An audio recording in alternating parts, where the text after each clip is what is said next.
So this is your first year as the head coach. How are you feeling right now starting off these conference games?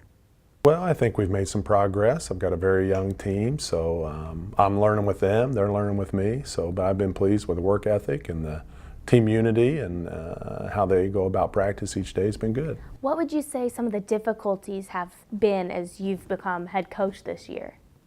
I think learning game decisions, I've always given the advice. Now I'm making the decision, and listening to advice. I've got two great assistants on the bench that are helping me, and a student assistant that's doing a great job. So we've been collaborating. But I think the biggest thing is you're the person making the decision. So, that's the biggest learning curve. Yeah, so no pressure or anything, because No pressure. The bad thing is it was my wife's program. Not too many people follow somebody that they go home to every night. So if I don't do a very good job, I'm going to hear about it.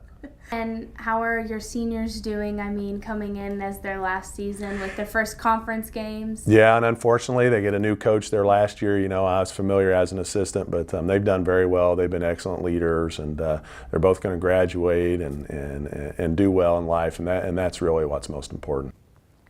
So do you have any strategies that you're going to have to make sure that you're using with these conference games coming up? We have Defiance coming in, which is a completely different team. I think we need to be up tempo and really push the ball.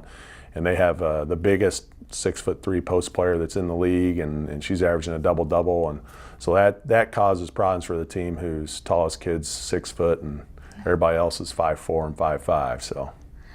So do you think that it's going to be nice to be able to have the fans here, though? I'm sure. I love being at home, absolutely, on Wednesday night. Now Saturday with the finals week and all that, we'll see if the students want to have that break and come out. But we'd love to have as many people here that can get here for the game. Well, from what I've seen, we've had some really high-scoring games. We're averaging a pretty high score for every one. We have, and we've been the leading scoring team in the league the last 7 or 8 years, and that's the kind of the tradition and style of play that we have, and that's what we want to continue doing. The problem we're having this year is we're letting teams score with us. The last several years we've been able to stop them in the mid-60s, and that's been our bread and butter. So we got to get a little better defensively for sure. Well, all in all, I think that everybody seems pretty happy with what you've been doing. Well, I appreciate that. It's been a great group to work with, and again, I'm learning as they're learning, and it's a long process, but hopefully by February, when the conference tournament comes around, we're playing our best basketball. Right, because that's really what matters, is that conference. That's the goal. We've been in it the last 7 years in a row, championship game, so I'm hoping to make it 8. Well, I want to thank you for coming out and joining me and talking with me today before your game. Thanks a lot.